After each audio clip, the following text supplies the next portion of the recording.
As palavras de Neemias, filho de Acalias, no mês de Quisleu, no ano 20º, estando eu na cidadela de Suzã, veio Anani, um de meus irmãos, com alguns de Judá. Então lhes perguntei pelos judeus que escaparam e que não foram levados para o exílio e acerca de Jerusalém.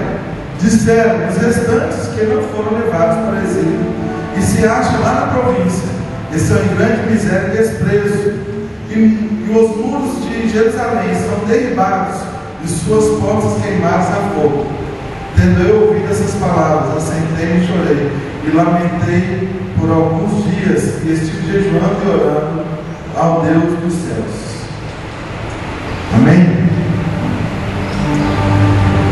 Quantos aqui já conheciam a história de Neemias?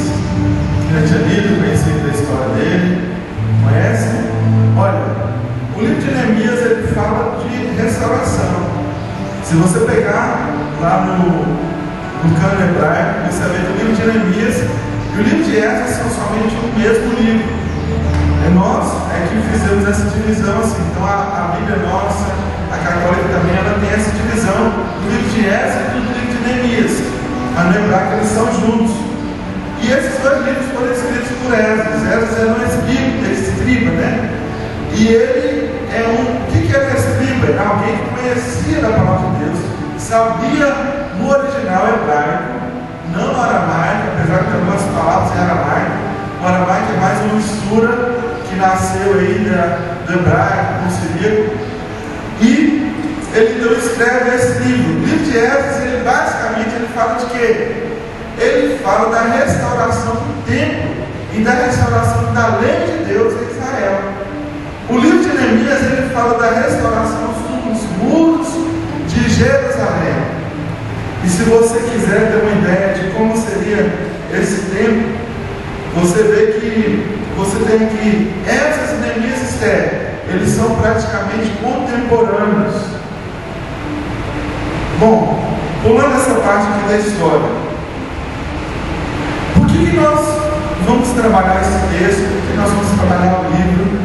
E um pouquinho falando como que surgiu esse livro, irmãos. Esse livro que eu escrevi baseado no livro de Neemias, Restaurar os Seus Sonhos, ele surgiu, demorou mais ou menos uns 5 anos para eu terminar de escrever esse livro. Eu lancei ele em 2008, mais ou menos 3 anos, praticamente na mesma época de agora que nós estamos estudando aqui, que nós vamos trabalhar aqui, uma série de mensagens aqui na igreja.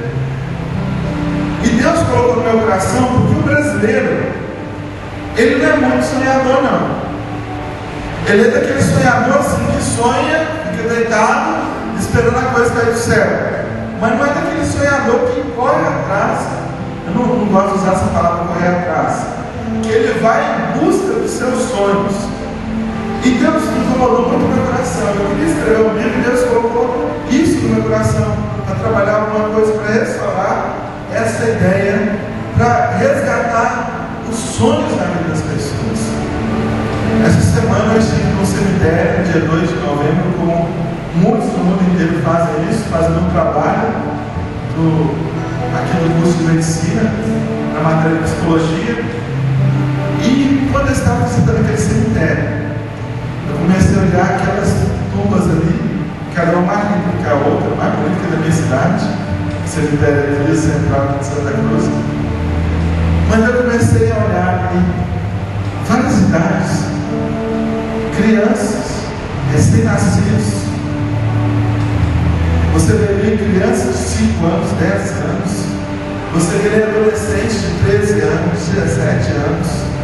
Você vê ali jovens de 20 anos, 22, 30 anos. Você vê ali adultos de 40, 50 anos. Você vê ali anciãos, né, de 60, 70 anos. E aí você olha, gente, quantos sonhos estão aqui juntamente com essas pessoas? Quantos sonhos foram enterrados? Quantos sonhos não foram realizados dessas pessoas? E eu quero dizer uma coisa para você, você ainda está vivo.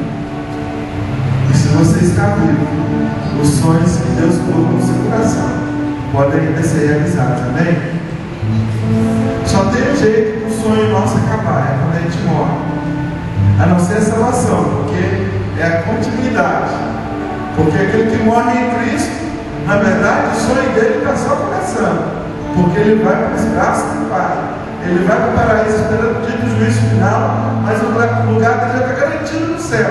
Ela tem lá, olha, na rua direita, no portão dourado, está lá o nome SGL, aqui é a sua mansão, e ninguém está assim. É assim, você não vai precisar de pagar aluguel, não é? Você não vai precisar de fazer nada. E segundo alguns historiadores, se você olhar no Novo Testamento, você vai ver lá em Apocalipse, que os novos céus e as novas terras serão aonde? Aqui mesmo. Por isso que a Bíblia diz que a Jerusalém que desce do céu, Deus vai restaurar a criação dele, mas uma restauração de uma criação totalmente nova. E é algo assim que incomoda a gente, difícil de a gente pensar, como que pode Deus restaurar tudo isso, Deus transformar tudo isso. Deus é maravilhoso. Se você olhar a palavra de Deus, de Gênesis a Apocalipse, o tema da Bíblia chama-se restauração. E eu quero dizer para vocês, Deus quer restaurações, amém? Deus quer restaurar sonhos na sua vida. Desde o início, Deus restaurou, procurou restaurar a imagem do homem, criou o homem mais semelhança dele mesmo. E aí passou a quebra desde o início. Deus protegeu ali o cordeiro e vestiu ele esse papel de cordeiro, já mostrando Jesus. E você vê Deus sempre em busca do homem, procurando restaurar essa imagem dele, procurando restaurar os seus sonhos. Olha, nesses dias nós vamos estar trabalhando, são 40 dias. Nós vamos começar hoje, essa semana, com o tema Desperte para a realidade dos sonhos. E eu queria que você pensasse hoje nisso. Fala assim com o seu irmão do lado, escolhe aí um só e fala com ele: desperte para a realidade dos sonhos. Desperte para a realidade dos sonhos. Amém? E agora fala assim comigo, para você mesmo: eu preciso, eu quero e eu vou ser despertado para essa realidade dos sonhos. Não sabe por que eu falo nisso, se despertar? Porque tem gente que vive como se estivesse dormindo. Tem gente que sonha mais. Eu gosto de gente, quando eu vejo assim na televisão, gente de 70 anos de idade, 80 anos de idade, que fala: eu estou começando a faculdade agora, eu vou formar, eu vou fazer isso, porque eu tenho sonho e eu vou conseguir ir atrás do meu sonho. Eu vou conseguir realizar meu sonho. Olha, se você tem um sonho, você consegue ver mais. Sabe quando é que as pessoas morrem? Quando elas deixam de sonhar. Se você perguntar a qualquer psicólogo, você vai perceber que as pessoas que morrem são as pessoas que deixam de sonhar. Tem pessoas que têm câncer. Uma morre em um dia, quando fica sabendo. A outra morre em um mês. A outra morre e os médicos ficam doidos com 20, 30 anos. Com um câncer que foi terrível na vida da pessoa, mas naquela pessoa ali, o câncer parece que nem existe. E sabe o que faz a pessoa continuar vivendo? O seu sonho. Essa vontade de conquistar alguma coisa, essa vontade de alcançar algo, de realizar alguma coisa. Desperte a realidade dos sonhos. Desperte, porque eu sei que Deus tem algo preparado para a sua vida. Olha, gente, Neemias, ele começou ali, ele era copeiro do rei. E ele começou a estar preocupado com o seu povo de Jerusalém. De repente veio um dos irmãos dele, chamado Anani. Pode ser que irmão aqui, a palavra quer dizer o patriota. E aí quando eu falo aqui, eu lembro dos livros, tantos livros que eu li. E eu lembro do livro de Flávio José, ele fala que esse Anani podia ser um israelita somente. Eu queria dizer que era o irmão de Neemias. Flávio José era um grande historiador judeu. Se quiser conhecer a história de Israel, leia o livro de Flávio José. Você pode até baixar na internet. A CPAD já imprimiu ele já em várias versões. E tem outros editores também imprimiu. Olha só. Então, ele vem até ele e Neemias pergunta. Não é comum a gente perguntar? Quando vem alguém do Brasil, você fala assim: e aí, como que está o Brasil? Assim? Como que está lá o nosso povo? Né? O nosso governante, que agora, o Lula, né? Ex-presidente, foi detectado câncer na área. A gente fica perguntando como que ele está, o que está acontecendo. Nós queremos saber as notícias, assim. Só que quando Neemias pergunta e ele estava disposto a ouvir. Porque às vezes a gente pergunta para a pessoa e fala: como que você está? Aí a pessoa começa a falar: não, peraí, eu estou com pressa, deixa eu ir ali. Não é assim? Aí a gente pergunta, nem quer saber da vida do outro, nem quer saber realmente, nem se importa. E olha, gente, muitas pessoas fazem isso sem realmente se importar, mas Neemias não. Neemias ele pergunta se importando com a realidade do povo de Jerusalém. Ele fala: como que está o povo? Eu quero saber como que está o sonho do nosso povo, como que está a reconstrução lá de Jerusalém. E ele vai e fala com ele: Neemias, não tem nada, está tudo destruído. Aquele povo já tem mais ou menos 120 anos que está tentando reconstruir os muros, mas quando eles começam a construir, vem os inimigos, guerreiam contra eles, falam contra eles, e o povo fica desanimado. E Neemias, então, quando ele ouve esse relato, imagina só, gente, as portas queimadas a fogo, e os muros caídos, e o povo ali está em grande miséria. Neemias, quando ele ouve isso, ele rasga as suas vestes, ele se põe a chorar, ele se põe a buscar o Senhor. O que você faz quando você ouve que os seus sonhos não estão sendo realizados? Quando você vê que os sonhos de pessoas que você ama tanto, que você viu ali lutando tanto por aquele trabalho, por aquela empresa, e você vê que está sendo destruído, o que você faz? Neemias, ele começou a buscar o Senhor. Ele começou a buscar a presença de Deus. Ele despertou para isso e falou: tem que fazer alguma coisa. E a primeira coisa que ele faz, o que é? É buscar a presença de Deus. Ele começa a orar, ele começa ali. E olha, gente, quando o texto que diz que ele orou, jejuou por alguns dias, Flávio José vai dizer que ele orou e jejuou durante 40 dias. Já pensou? Você ficar 40 dias de jejum e oração? A Bíblia é repleta de exemplos de homens que oraram assim, que buscaram o Senhor assim. Não que mulheres não tenham feito isso, mas você vê ali Moisés, durante 40 dias e 40 noites, ali no Monte Sinai, recebendo a orientação de Deus, recebendo toda a direção para o povo de Deus, como cerimonial, como as leis de Deus, tudo para Israel. Você vê depois Elias, que ele foi sustentado por uma comida de 40 dias, gente. Já pensou o que é isso? Ele estava na caverna ali, com medo da Jezabel, e aí o anjo vem e traz para ele a comida, e aquele homem ele sai correndo ali, ó, gente, durante 40 dias com uma comida só. Não é assim? Ele foi alimentado com uma comida só durante 40 dias. Que comida boa, né, Patrícia? Pessoal, 40 dias. Você vê no Novo Testamento Jesus durante 40 dias e 40 noites buscando o Senhor em jejum e oração. E olha, gente, quando é que você é mais tentado? É quando você mais busca a presença de Deus. Não é verdade? Jesus estava buscando a presença de Deus, veio o diabo tentando ele o tempo todo. E às vezes, quando a gente está buscando mais a presença de Deus, nossos familiares falam assim, né? E começa a dar aquelas cutucadinhas assim, né? Começa a criar situações, e às vezes a pessoa é até sarcástica com a gente, às vezes a pessoa pisa no nosso carro, que ela sabe. E olha, quem é casado sabe como que é isso. Porque o casal, muitas vezes, o homem sabe aquilo que desagrada a mulher, então ele faz uma coisa para desagradar a mulher. A mulher sabe aquilo que desagrada o homem, então ela faz para desagradar o homem. E aí começa aquela guerrinha ali, e o diabo começa assim, batendo palma, né? Feliz da vida. Aí é a mãe que sabe que o filho não gosta de uma coisa e fica no pé do filho falando e enchendo a cabeça do menino, e o menino já não sabe mais o que fazer. É o filho que sabe que o pai e a mãe não gostam, que fala uma coisa, e está lá o menino falando, fazendo. Gente, na família, muitas vezes, é onde a gente mais sofre, porque ele está ali o tempo todo. Por mais que você fale, não sou dessa família, você é da família. Não é assim? Olha, Neemias, ele descobre tudo isso. E ele começa a buscar o Senhor, ele começa a orar, ele começa a clamar ao Senhor. E nesse dia nós colocamos no segundo dia, nós colocamos o tempo do dia de jejum.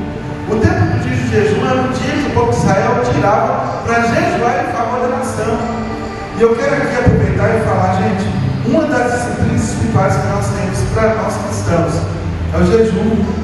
E eu quero desafiar você essa semana a tirar nem que seja só meio-dia, mas ou um dia como você conseguir para jejuar pela sua vida, para jejuar pelos seus sonhos. E eu queria que você incluísse nisso também a Bolívia e o Brasil. Sabe quanto que a gente pode jejuar? A gente pode jejuar por uma calamidade pública. Quando há uma catástrofe muito grande, o povo tem que jejuar, tem que buscar o Senhor. Lembra de Nínive? Jonas foi lá e falou com Nínive que eles iam ser destruídos, então eles se põem a buscar o Senhor. Eles se põem a clamar ao Senhor. E com jejum até os animais jejuavam junto também, buscando ali o perdão de Deus, buscando ali a presença de Deus, o cuidado de Deus. Nós podemos jejuar para a santificação de vida como Jesus, para descobrir o propósito da nossa vida como Jesus, para descobrir a direção da nossa vida como Moisés. Nós podemos jejuar por essa só. E jejum, gente, tem muito pastor que fala: jejum, você vai deixar de assistir televisão, isso é consagração de vida. Jejum é deixar de comer, é alimentação. Se você for lá fazer uma consulta com o médico, ele fala assim: olha, você vai jejuar da 8 da noite até 8 da manhã. Ele nunca vai falar com você assim: você vai deixar de assistir a televisão da 8 da noite até 8 da manhã. Ele vai falar com você deixar de se alimentar. Eu estou falando isso porque muito pastor e muita gente fala: eu estou jejuando, eu estou deixando de comer, eu deixei só de comer, eu estou jejuando assim, eu deixei de comer carne, pastor. Isso não é jejum. Pastor, eu estou jejuando, eu estou comendo pão e água. Isso não é jejum. Jejum é a ausência do alimento. Você pode até tomar água, mas o alimento não. Está bem claro isso? Eu sempre gosto de falar isso porque eu já vi tanta coisa e tanta gente vem falando isso aí. Quem é casado fala: eu vou fazer jejum. Olha, não vou ter relação sexual com você agora. A mulher vai falar com o homem. E aí o marido vai e fala com a mulher também. Isso não é jejum. Às vezes, por algum momento, por uma consagração, o homem e a mulher podem fazer isso de comum acordo, não porque um deseja e fala: vou fazer, não, só se o outro permitir. Sabe por quê? Porque quando a gente casa, o meu corpo pertence a Ana, o corpo da Ana pertence a mim. Está na Bíblia. A gente tem que seguir dias a palavra do Senhor.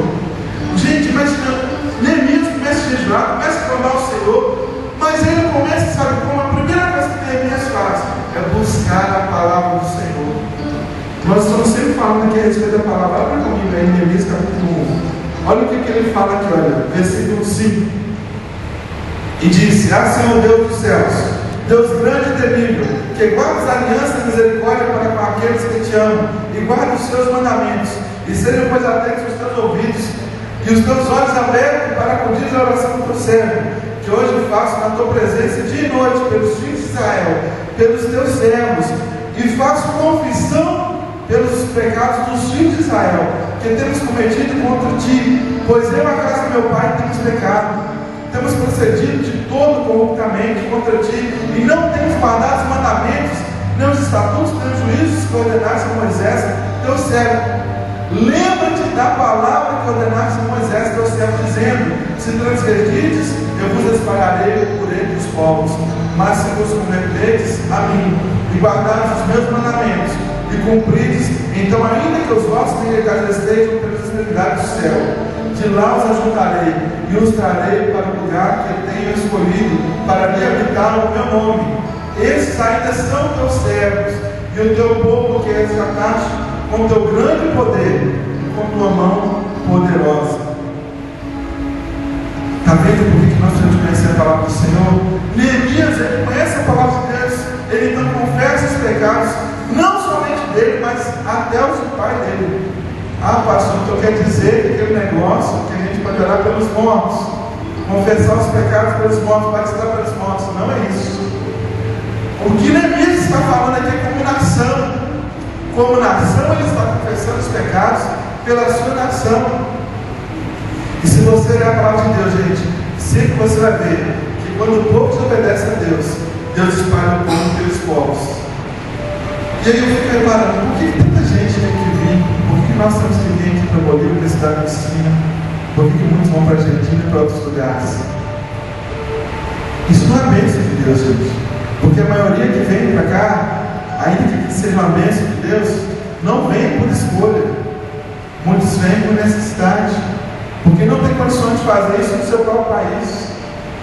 Eu creio que hoje nós devemos orar pelo nosso Brasil e clamar e pedir: Deus, muda as leis. Senhor, olha para aqueles que não têm condição também. Nós devemos clamar ao Senhor, a gente vai buscar a Deus por isso. Nós às vezes temos tanto problema. Nós vimos aqui no início desse ano, o prédio caiu e matou tantas pessoas aqui.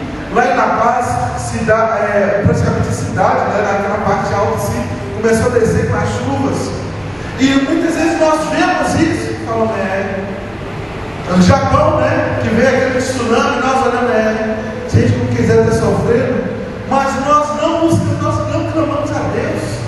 Neemias, quando ouve isso, ele clama ao Senhor. E ainda mais, Neemias, ele sabia que o povo Israel era o povo de Deus. Então ele clama e começa a falar: Senhor, nós temos que descumprir os seus mandamentos, mas nós ainda somos o teu povo.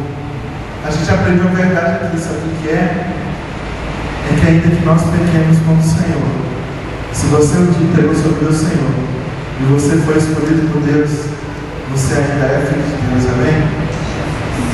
E só o filho é que pode receber esse perdão dos pecados. É só o filho que pode chegar para o pai e falar: Pai, eu errei. Como filho pródigo, eu errei. Eu pequei com o Senhor, mas eu estou aqui diante do Senhor agora. Gente, eu não sei qual nível de intimidade cada um tem com Deus e como você percebe a Deus. Mas eu tenho a Deus, eu falei isso aqui algumas vezes. Esses dias eu sei tanto falar nesse meu coração que não tem como não falar isso. O único pai que conhece é Deus, tem 35 anos de idade, não conhece meu pai biológico, como é falado hoje, Mas eu sempre falo, lá nós estamos tendo um trabalho ontem, no mestrado de psicologia, e aí eles perguntaram: o que são os mandamentos familiares? Eu falei: olha, os mandamentos familiares são esses e esses. E mudou alguma coisa na sua época de idade? Eu falei: mudou, na minha adolescência. Porque na minha adolescência eu descobri o meu pai verdadeiro, meu Deus. Os mandamentos que eu tenho estão aqui. O exemplo de pai está aqui. Eu não tenho outro pai a não ser esse. Por que eu estou falando isso? Às vezes nós estamos diante de Deus e nós erramos, e nós continuamos pecando, e nós não chegamos diante de Deus e pedimos perdão a Deus, como Neemias fez. E Deus nos dá essa oportunidade como pai que Ele é, como cuidador que Ele é. E aí nós chegamos a Ele e Ele nos acolhe e fala: Tu és meu filho, Tu és meu filho amado. Amém? Gente, que maravilha! Muitas vezes nós começamos um sonho que Deus colocou no nosso coração e lutamos por ele, começamos a realizar esse sonho, mas aí nós começamos a desviar do caminho de Deus e aquele sonho vai indo por água abaixo. Mas se você confessa a Deus os seus pecados, se você busca a Deus de novo, como Neemias fez aqui, Deus então agora começa a trabalhar na sua vida e restaurar os seus sonhos. Mas tudo passa pelo arrependimento. É comum a gente ouvir: eu não me arrependo de nada. Hoje em dia não é assim? Gente, se você não se arrepende, você não tem como ter mudança. Se não tem arrependimento, não tem como vir a bênção de Deus sobre a sua vida. Talvez você está aqui pelejando com Deus, lutando com Deus, falando: Deus, abençoe, realize meus sonhos. Senhor, tem misericórdia. Olha aquele professor difícil, naquela matéria ali. Senhor, olha a dificuldade que eu estou passando na minha família. Senhor, olha a dificuldade que meu pai está passando naquele trabalho ali. Mas aí o Espírito Santo vai dar aquele toque em você e fala: arrependa-se. Aí você vai e fala assim: eu não sou de me arrepender. E a Bíblia fala: você tem que arrepender. Irmãos, o arrependimento é o primeiro passo para a bênção de Deus. O arrependimento é o primeiro passo para Deus fazer algo novo na nossa vida. Sabe que muitos filhos sofrem consequências do pecado dos pais. É uma relação que vem antes do casamento. É uma briga, uma separação que veio dos pais. E aí traz como consequência para o filho um montão de coisa. Mas quando esse filho começa a orar pelo seu pai, pela sua mãe, começa a pedir perdão por essas coisas, pela sua vida, Deus muda a sua história. Quando você tem um sonho, você começou a lutar por ele, você vê que ele não está sendo concretizado, mas você se arrepende, Deus começa a restaurar a sua vida. Foi assim com Davi. pegou como é de serva, se arrependeu, Deus começou a restaurar, mas as consequências já estavam aí. Mas Deus restaurou ele à sua posição de rei. Ele perdeu o seu reinado, mas voltou para o seu reinado. Não foi assim? Os filhos de Coré desobedeceram a Deus, lá resistindo a Moisés com a autoridade de Deus. Deus restituiu eles. Depois você vê no Salmo 84 ali, olha, Salmo 80 até o 84, se eu não me engano, são salmos mostrando os filhos de Coré sendo restituídos à adoração, ao louvor, à posição de levita. Às vezes nós desprezamos as coisas de Deus, os dons que Deus nos dá, e aí isso acontece com a gente. O sonho também vai se acabando. Aquela alegria que a gente sentia de vir na igreja, de ver as pessoas se convertendo, de divulgar, de falar. Olha, eu estou sempre falando aqui, tem uns convitinhos, e eu venho com um tanto de convite, e eu volto com o mesmo tanto de convite. As pessoas hoje vêm na igreja e querem receber, mas não querem convidar.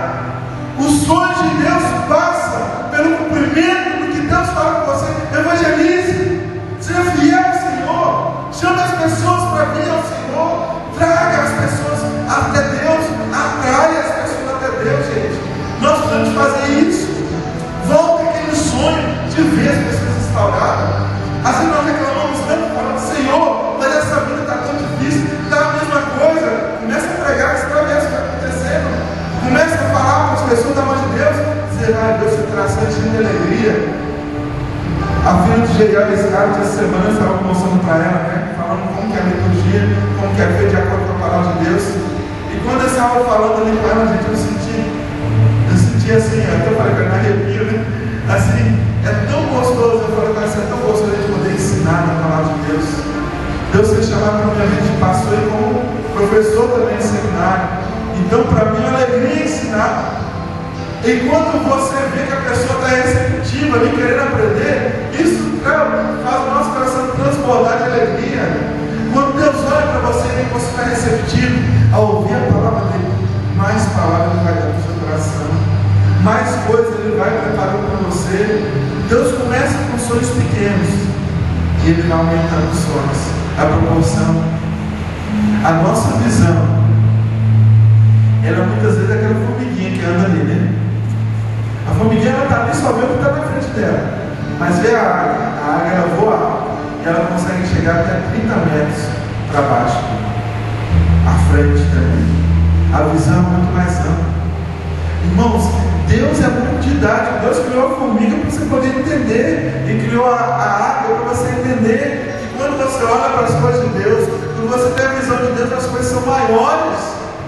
É por isso que Neemias, diante daquela dificuldade do seu povo, ele vai e ora e clama ao Senhor. E ele chega diante do rei. E ele chega diante do rei, sabe como, gente? Triste. Uma pessoa chegava triste diante do rei, ainda mais ele que era copeiro do rei. O copeiro é alguém que tinha um cargo, é como se fosse um mordomo do rei. Só que não era só mordomo, ele também provava as comidas, é ele que coordenava toda essa parte ali. Vamos ser um administrador. E ninguém, era proibido, ninguém podia chegar diante de um rei com tristeza. E aí Neemias chegou e aquele rei se compadeceu dele e falou: você está triste. Ele falou ainda para Neemias: só pode ser a tristeza do coração. Não tem hora que a gente fica assim, a nosso rosto fica abatido, nosso semblante fica caído, e a pessoa que nos conhece fala assim: você está triste, né? Eu gosto muito de olhar nos olhos. Aí eu já sei, você está triste, né?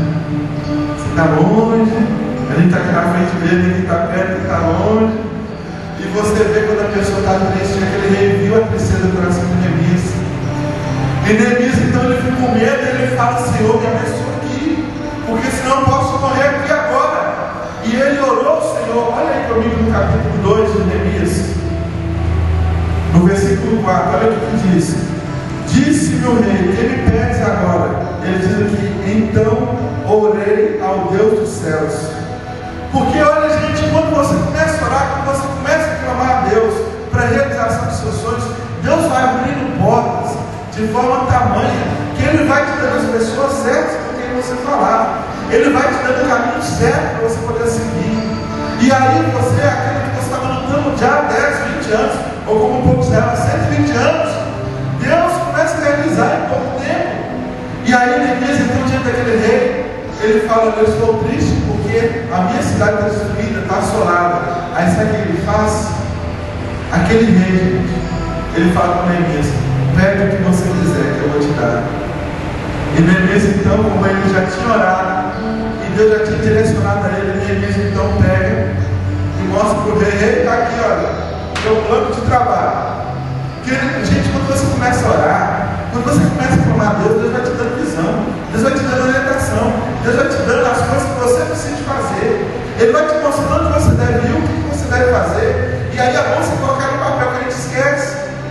E aí Neemias, então, imagina que Neemias já tinha todo o plano, porque se você pegar aqui capítulo 2, você vai ler ele todinho, você vai ver que Neemias já fala com o rei: olha, rei, eu preciso de cartas para falar com os governadores para a gente poder passar tranquilo até Jerusalém. Mas eu não preciso só de cartas, eu preciso de homens de guerra, eu preciso também de lanças, eu preciso de ferro, eu preciso de madeira. E falou tudo. Sabe o que o rei fez? Deu tudo para ele. Porque quando você começa a clamar a Deus por um sonho que Deus colocou no seu coração, o próprio Deus vai abrir um caminho para você poder seguir. Amém? Lembra daquele sonho antigo que está guardado lá naquela gaveta, lá no fundo do baú, né? Ou no fundo do baú? Deus quer dizer para você nessa tarde: Ele ainda quer realizar aquele sonho. Lembra daquele desejo que parece até pouco para outras pessoas, mas Deus olha para você com um cuidado tão tamanho, com um cuidado tão assim maravilhoso. Há um tempo atrás nós fomos com a escada de Clarice no cinema. E aí depois lá você tem o negócio de pegar a bola, né, colocar a moedinha, até contei hoje aqui.